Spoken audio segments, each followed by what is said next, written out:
रूस की तरफ से संदेश आया है इनके खिलाफ एकजुट होने का। भारत, चाइना और रूस तीनों मिलकर के RIC, रशिया, इंडिया, चाइना का ट्राइका बना लें और इस ट्राइका को पुनर्जीवित करें। भारत ने अपनी डिप्लोमेसी में एक बहुत बड़ा लूपोल कहीं ना कहीं ढूंढ लिया है और वो ये है कि हमें पक्षधर बनना पड़ेगा।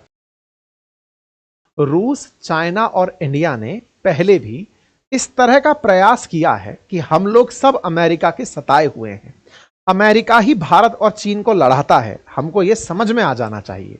और जब यह समझ में आ जाता है तो हमें अमेरिकी वर्चस्व के खिलाफ एकजुट हो जाना चाहिए। और इस एकजुट होकर के तीनों देश अगर एकजुट हो जाएंगे तो अमेरिका को बड़ा नुकसान पहुंचा सकते हैं। और इस बड़े नुकसान पहुंचाने को ही हम ट्रोइका कहते हैं। ट्रोइका असल में किसी घटना का नाम नहीं है। ट्रोइका असल मायने में एक शब्द है जो कि यूज किया जाता है इस तिकड़ी के लिए, 3 घोड़ों की घोड़ा गाड़ी के लिए। ट्रोइका शब्द का सही पर्पस है कि एक गाड़ी जिसे 3 लोग खींच रहे हो, अब 3 घोड़े खींच रहे हो तो रूस में से ट्रोइका कहा जाता है। हम 3 देश मिलकर के एक ऐसे रिलेशन को खींचें जो अमेरिका को चुनौती दे, यही चाहत इस समय मॉस्को की है। मॉस्को ने अपनी तरफ से इंटरेस्ट जाहिर किया है कि वापस से इसे जिंदा करिए ना।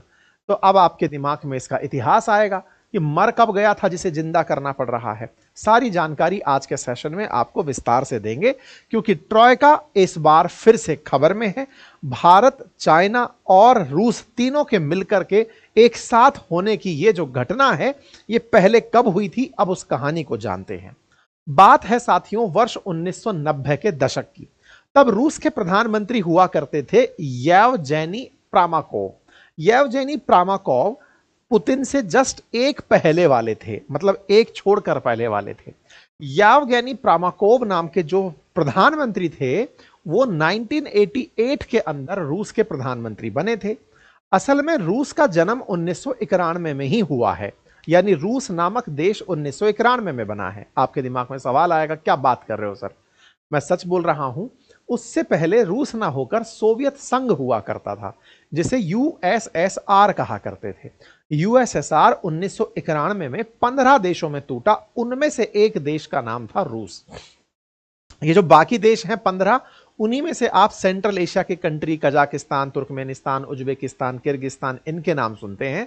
ऐसे ही यूक्रेन का नाम सुनते हैं, लातविया, लिथुआनिया, बेलारूस, इन सब के नाम सुनते हैं। ये सब कभी 1991 तक USSR हुआ करते थे। 1991 का दशक ऐसा था, या कहिए तो 1990 का दशक ऐसा था जिस समय हम तीनों देशों के साथ कुछ बड़ा बुरा हुआ था। बड़ा बुरा हुआ था से क्या मतलब है, 1990 के जस्ट बाद 91 में अमेरिकी प्रभाव के चलते USSR 15 देशों में टूटा था।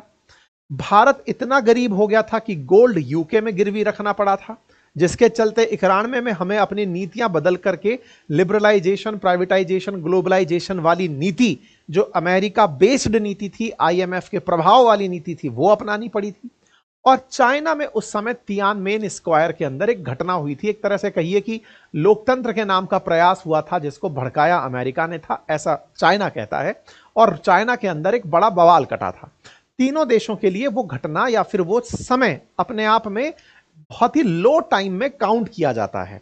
हमारे देश का सोना गिरवी हो जाना, जिंदा रखने के लिए, देश को चलाने के लिए, देश को जगह जगह जाकर अपनी बातें रखना पड़ रहा था कि भाई साहब कुछ दिन के लिए हमारी देश की मदद करिए। कुछ वैसी स्थिति हमारी उस समय पर आई थी। उस समय के ही काल के प्रधानमंत्री थे येवगेनी प्रामाकोव। हालांकि भारत ने 1991 से 98 के बीच में बढ़िया रिवाइव कर लिया था। इस बीच में पोखरण परीक्षण भी हो गया था। भारत तेजी से उठना शुरू हो गया था LPG रिफॉर्म्स के आते ही। लेकिन हाँ, ये दशक ऐसा दशक है जिसे लोग लो पीरियड में काउंट करते हैं। रूस ने चूंकि 91 में अमेरिका से मात खाई थी, सोवियत रूस टूट गया था। सोवियत रूस का टूटना कोल्ड वॉर के अंदर, जो कोल्ड वॉर हुई थी अमेरिका के बीच में और सोवियत रूस के बीच में, उसमें सोवियत रूस के हारने की तरह कंसीडर किया जाता है कि सेकेंड वर्ल्ड वॉर के बाद 1945 के बाद में जब अमेरिका और सोवियत रूस में यह बहस छिड़ी कि किसकी नीतियां ज्यादा प्रभावी हैं या किसका सिक्का ज्यादा चलता है, तो अमेरिका का कैपिटलिज्म ज्यादा जीत कर आया और सोवियत रूस का साम्यवाद हार गया। परिणाम स्वरूप 1991 के बाद स्वतंत्र रूप से साम्यवाद का नाम लेवा कोई नहीं बचा। एक लाइन में यह कहा जा सकता है। आइए आगे बढ़ते हैं। तो उस दौर में इन्होंने उस दर्द से गुजरते हुए कि चूंकि हम टूट तो गए हैं, अब चलो एक साथ एकजुट करने का प्रयास करते हैं अपने जैसे अमेरिका के डसे हुए देशों को। अमेरिका के डसे हुए देशों में नाम चीन का था और भारत का था। इनको एक करने के लिए रशिया जुट पड़ा और उसी समय पर इन प्रधानमंत्री द्वारा RIC का प्लान किया गया। ये जो प्रधानमंत्री हैं, इनके जस्ट बाद में फिर सरगेई स्टेपशिन आए थे। वो 1999 के अंदर ही कुछ समय के लिए रहे और फिर 1999 ऑनवर्ड्स ही व्लादिमीर पुतिन प्रधानमंत्री बन गए थे रूस के। फिर इन्होंने पद नाम बदल के अपना राष्ट्रपति कर लिया, कार्यकाल को एक्सटेंड कर लिया, संविधान में परिवर्तन कर लिया, आज राष्ट्रपति हैं पुतिन। ठीक है, पहले ये प्रधानमंत्री हुआ करते थे। तो आप समझ सकते हैं कि रूस में प्रधानमंत्री का पद पावरफुल पद माना जाता था एक टाइम पर। इन प्रधानमंत्री महोदय ने भारत की भी यात्रा की थी। उस यात्रा में अटल जी के साथ में आप इन्हें 1998 में देख सकते हैं, जिसमें भारत के प्रधानमंत्री से मिलते हुए प्रामाकॉव जो हैं वो रूस इंडिया चाइना का एक फोरम बनाने का प्रस्ताव रखते हैं, जिसमें लाइन लिखी गई है, यूएस हेजीमोनी को काउंटर करने के लिए, अमेरिकी वर्चस्व को काउंटर करने के लिए हम कुछ ऐसा कर सकते हैं कि रूस इंडिया चाइना की एक तिकड़ी बना सकते हैं। तो क्या यह 1998 में ऐसा हुआ? बिल्कुल हुआ। तीनों देश एक सहमति से आए कि चलो हम मिलकर के अमेरिका के खिलाफ कोई गठबंधन बनाते हैं। लेकिन अमेरिका के खिलाफ गठबंधन बनाना आसान इसलिए नहीं है क्योंकि असल में व्यापार उसी से करना है, साथ में डॉलर उसी का चलना है। दुनिया का 60% से अधिक व्यापार डॉलर में होता है। ऐसे में उसके बिना चलना मुश्किल है। लेकिन हां, फिर भी हम समझे कि हमारा दुश्मन कौन है, इस बात को लेकर के सबके बीच में बैठक हुई। तीनों देशों ने अपने स्तर पर बातचीत की। क्या ये बैठकें बाद में भी चली? बिल्कुल चली। आप मनमोहन सिंह जी के टाइम पर भी ये तस्वीर देख सकते हैं। यह वर्ष 2006 की तस्वीर है, जब ये ट्रॉयका के तीनों लीडर्स, प्रधानमंत्री मनमोहन सिंह, उधर से व्लादिमीर पुतिन थे और साथ में चाइना की तरफ से हु जिनताओ नाम के जो प्रधानमंत्री थे वो यहां पर दिखाई दे रहे हैं, यानी राष्ट्र अध्यक्ष दिखाई दे रहे हैं। ठीक है साहब, तीनों मिले। तो क्या ऐसा था कि 2006 में ही मिले? ऐसा नहीं है। 1998 के बाद में 20 बार अब तक तीनों देशों के राष्ट्र अध्यक्ष अलग अलग स्तर पर मिल चुके हैं। या तो प्राइम मिनिस्टर लेवल पर मिल चुके हैं, विदेश मंत्री स्तर पर मिल चुके हैं, फाइनेंस मिनिस्टर लेवल पर मिल चुके हैं। तीनों देशों ने आपस में बातचीत जारी रखी है। 1998 से आप 2025 में हैं, 27 साल का कालखंड बीत चुका है। ऐसे में 20 बार मिलना और 7 बार ना मिलना, यही तो सबसे बड़ा सवाल है। और इन 7 बार में वर्ष 2020 से लेकर 25 के बीच का जो ये 5 साल है ना, ये डेड पीरियड है। असल में 5 साल से हम तीनों लोग एक साथ नहीं मिल रहे हैं। नहीं मिल रहे हैं ये बताने की आवश्यकता नहीं है कि क्यों नहीं मिल रहे हैं, क्योंकि चीन ने जो गलवान वैली इंसिडेंट किया था उसके बाद भारत ने ट्रॉयका से किनारा कर लिया था। और ट्रॉयका से किनारा करना और अमेरिका द्वारा उसी समय हमें दाना डालकर क्वाड के लिए बुला लेना कि चले आओ हम मिलकर के क्वाड बनाएंगे, आप इन 3 के चक्कर में नहीं, हम 4 के चक्कर में रहो, मिलकर कुछ बढ़िया करते हैं। जापान, ऑस्ट्रेलिया, इंडिया और अमेरिका क्वाड बनाते हैं, हम चाइना को पछाड़ेंगे। इन लोगों ने आपको गलवान में दिक्कत खड़ी की है, हम इसको पछाड़ेंगे। अमेरिका की जो चाहत थी वो असल में ट्रायका से छिड़कर ही बनी थी, क्योंकि ट्रायका बना इसीलिए था कि हमें अमेरिका को काउंटर करना है। ये कुछ तस्वीरें हैं जिसमें आप देख सकते हैं किस तरह से सरगेई लेवरोव, स्वर्गीय सुषमा स्वराज जी और ये जो क्या नाम है इनका, वांग वी, ये चाइनीज विदेश मंत्री, इन तीनों को आप एक साथ देख सकते हैं। इनके बीच में कई मंचों पर पहले भी मुलाकात हुई है। ये कुछ मैं आर्काइव्स दिखा रहा हूं, वर्ष 2015 की ये कटिंग दिखा रहा हूं जब तीनों के बीच बातचीत हुई थी। बातचीत कब कब अटकी? पहली बार अटकी वर्ष 2017 में, जब भूटान के डोकलाम में चीन के द्वारा हमारे इस चिकन नेक को बाधित करने के लिए प्रयास किया गया था। उस समय पर जैसे ही ड्रैगन ने यहां पर पांव पसारा, भारत और चीन के संबंधों में खटास आ गई थी। भारत और चीन के संबंध में खटास आई, ट्रॉयका की बातचीत तभी सबसे पहली बार रुकी। डोकलाम मामला चला, दोनों की सेनाएं आमने सामने आई, लेकिन दिसंबर 2017 तक फिर से सब कुछ सामान्य हो गया था। दोनों के बीच सामान्य हुआ तो फिर 2018 में फिर से ट्रॉयका की बैठक हुई। 2018 में बातचीत चलने लगी, इसी बीच में फिर 2020 का गलवान स्टैंड ऑफ आ गया। गलवान वैली में जो हालात हुए उसके चलते भारत में चीन के खिलाफ बायकॉट के नारे लगने लगे। अब इस बायकॉट के नारे को चीन ने कैसे लिया, यह समझने की बात है। गलवान में जो घटना घटी उस घटना के बाद में भारत में जो चीन विरोधी माहौल बना, बोले इस विरोधी माहौल को बनाने वाला असल में अमेरिका था। अमेरिका कैसे था? बोले अमेरिका के द्वारा मीडिया पर जबरदस्त कंट्रोल किया जाता है। अच्छा, यह बात सच भी है। भारत में कोई चीनी अखबार नहीं आता है। ग्लोबल टाइम्स भी भारत में अब बैन कर दिया गया है। ऑपरेशन सिंदूर के बाद उनका पाकिस्तान प्रेम देखकर हमने उसको रोक दिया है। लेकिन असल मायने में चीन के अंदर मंदारिन लिखी जाती है और वही पढ़ी जाती है और उसी से सूचनाएं आदान प्रदान होती हैं। दुनिया भर के लिए वो लोग चाइना का अखबार ग्लोबल टाइम्स चलाते हैं, जिसे पढ़ो और चाइना में क्या चल रहा है उनके नजर से देखो। लेकिन अमेरिका का जो अंग्रेजी नेटवर्क है, चाहे वो न्यूयॉर्क टाइम्स हो, वाशिंगटन पोस्ट हो, CNN हो, ये सब देश भर में दुनिया भर की खबरें लाकर डालते हैं। आज हमारी देश की बहुत सारी मीडिया हाउसेस इनके साथ जुड़कर काम करती हैं और उन्हीं का नैरेटिव होता है जिसको चलाया जाता है। इंटरनेशनल मीडिया पर अमेरिका का जबरदस्त कंट्रोल है। उसी के मीडिया हाउसेस हैं जो पूरी तरह दुनिया में फैले हुए हैं। तो वो जो भी खबर फैलाते हैं उसी का ट्रांसलेशन होकर अंदर तक चला जाता है। उन खबरों के क्रम में ग्लोबल टाइम्स का कहना था कि भारत जिसे वो हाथी से रिप्रेजेंट करता है, चीन जिसे पांडा से रिप्रेजेंट किया जाता है, इनको लड़ाने वाला जो मतलब जोकर है वो अमेरिका है। यही असल में इन दोनों को झगड़ाता है, इन दोनों के बीच में दिक्कतें पैदा करता है। अच्छा, चाइना के अंदर इस तरह की रिपोर्ट्स भी छपना शुरू हुई कि असल मायने में बायकॉट चाइना को प्रमोट कौन करवा रहा है। तो ऐसे में अमेरिका का ही नाम निकल कर आया कि भारत के अंदर बायकॉट चाइना ट्रेंड चलाने वाला और कोई नहीं, असल मायने में वो केवल और केवल एक ही व्यक्ति है और उसका नाम है अमेरिका। और अमेरिका में उस दौर के अंदर ट्रंप का शासन चल रहा था। ऐसे में ट्रंप ने उस दौर में भी भारत और चीन के बीच मध्यस्थता कराने का प्रस्ताव रखा था, जैसे वो हाल ही में भारत पाकिस्तान के बीच मध्यस्थता का प्रस्ताव रख चुके थे। मध्यस्थता का क्रेडिट ही खा गए इस बार। तो भारत और चीन के बीच में गलवान के समय पर भी उन्होंने ऐसे ही कि मैं आप दोनों के बीच शांति ला सकता हूं। भारत ने शांति क्यों नहीं मांगी? क्योंकि हमें पता था कि तुम एक साथ हम दोनों देशों के ऊपर चढ़कर बैठ जाओगे और अपने आप को हम दोनों से ऊपर बताओगे, जबकि हम लोग तो तुमसे भी झगड़ना साथ में ही चाहते हैं। भारत पाकिस्तान के मामले में दिक्कत कहां आई? भारत ने अमेरिका की मध्यस्थता नहीं मानी, लेकिन पाकिस्तान ने जब से थैंक यू बोला, उससे यह हो गया ना, एक पार्टी मान गई तो दूसरी पार्टी तो मान ही गई, क्योंकि भारत ने कह रखा था कि अगर पाकिस्तान अपनी तरफ से गोलाबारी रोकेगा तो हमने तो पहले कह रखा है, हम युद्ध में थोड़ी उतरे, हम तो पनिशमेंट देने उतरे थे। यही जबरदस्ती में फिर से गोलाबारी कर रहे थे, इसलिए हम इनको जवाब दे रहे थे। कुल मिलाकर के चीन ने उस समय भी अमेरिका ने हमारे बीच में मध्यस्थता का प्रस्ताव रखा था। खैर, ये चर्चा चलते हुए ट्रॉयका बीच में अटक गया था। ट्रंप का ये वो काल था जिस समय पर इन्होंने एक मध्यस्थता का राग छेड़ा था। मध्यस्थता नहीं हो पाई। फिर क्या हुआ? फिर यह हुआ कि अमेरिका ने क्वाड का जाल फेंका। क्वाड का जाल असल में अमेरिका के नेतृत्व में जापान, ऑस्ट्रेलिया, भारत को मिलाकर 4 देशों का एक समूह बनाना था, जिसका असल उद्देश्य काउंटर करना था चाइना को ही। क्वाड की बैठकें होती हैं।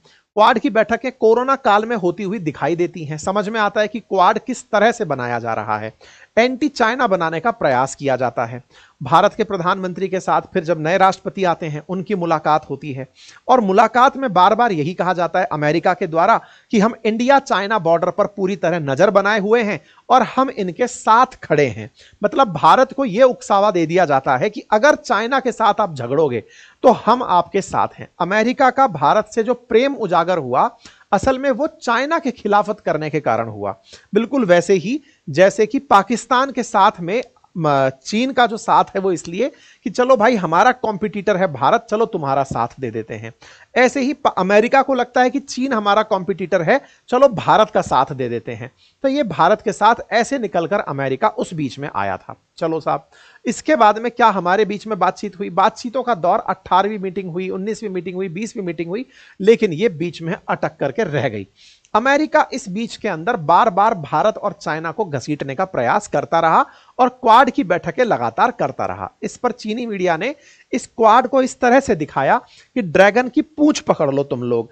चारों के झंडे लगाकर हाथ दिखाकर कहा कि लो ड्रैगन की पूंछ पकड़ लो, कुछ नहीं बिगाड़ पाओगे हमारा। बाकायदा ग्लोबल टाइम्स ने क्वाड का खूब मजाक बनाया, कहा कि अमेरिका इन सबको अपने साथ ले जा करके हमारे खिलाफ करने का प्रयास कर रहा है, ऐसा होगा कुछ नहीं। बाकायदा ग्लोबल टाइम्स इसे दिखाता रहा कि चाइना को टारगेट करना अमेरिका का डेस्टिनेशन है, ऐसा होगा नहीं। अच्छा, इस बात में भारत और चीन के बीच जब मामला बिगड़ा तो पुतिन क्या कर रहे थे? पुतिन इस बीच में पहले तो यह प्रयास कर रहे थे कि भारत और चीन के बीच दोस्ती कराई जाए, शांति स्थापित कराई जाए, लेकिन समय लेता है हर चीज। इसी तरह से भारत समेत इन दुनिया के 5 बड़े देशों का एक समूह है जिसका नाम ब्रिक्स है। ब्राजील, रूस, इंडिया, चाइना और साउथ अफ्रीका, इन 5 देशों ने एक और आपस में कंसेंसस डेवलप किया था कुछ समय पहले, यानी कि आज से 2 साल पहले, और वो ये था कि हम लोग अमेरिका के डॉलर के मुकाबले कोई नई करेंसी ले आते हैं और उस करेंसी के अंदर ब्रिक्स करेंसी जैसा सामान ले आते हैं। जब हम ब्रिक्स करेंसी ले आएंगे, उस करेंसी को लाकर हम डॉलर को बाईपास कर देंगे। डॉलर को बाईपास करने का मतलब क्या हुआ कि अमेरिकी डॉलर के स्थान पर हम 5 देश मिलकर के अपनी करेंसी चलाएंगे, जिसे ब्रिक्स करेंसी नाम दिया जाएगा। ब्रिक्स करेंसी की बात ब्रिक्स में रशिया 2024 की जो बैठक हुई उस दौरान भी की गई, जब चर्चाएं इस कदर बढ़ने लगी कि ये 5 देश मिलकर के अमेरिका को काउंटर करने के लिए नई करेंसी का विचार कर रहे हैं। उस समय अमेरिका में फिर चुनाव थे, ट्रंप इस बार फिर से उम्मीदवार थे। ट्रंप ने यह मामला पकड़ लिया कि डॉलर को नीचा दिखाने का ये लोग प्रयास कर रहे हैं। उन्होंने भाई साहब चुनाव के बाद ही ये घोषणा कर दी कि अगर इन्होंने कुछ ऐसा प्रयास किया तो मैं सब पर टैरिफ लाद दूंगा। इस बीच में ब्रिक्स के अंदर कंट्रीज जुड़ते चले गए। आज 11 देश हैं जो ब्रिक्स संगठन के अंदर शामिल हो चुके हैं।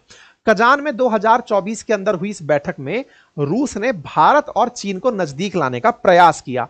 पुतिन के द्वारा इन दोनों को साथ लाने का प्रयास किया गया, जिसके चलते दोनों के बीच में हाथ मिल गया। इस पर हमने सेशन 7 महीने पहले भी किया था और बताया था कि आफ्टर ऑल पुतिन कामयाब हुए और भारत और चीन का हैंडशेक करवा दिए। एक तरह से रूस को यहां पर बढ़त मिली और अमेरिका यहां पर पिछड़ता हुआ दिखा। हालांकि जब ट्रंप आए तो उन्होंने इस मित्रता के खिलाफ खुलकर बोला और कहा कि यदि तुम लोग सोचते हो कि तुम लोग मिलकर हमारे डॉलर को नीचा दिखाओगे तो मैं तुम पर 100% टैरिफ लगा दूंगा।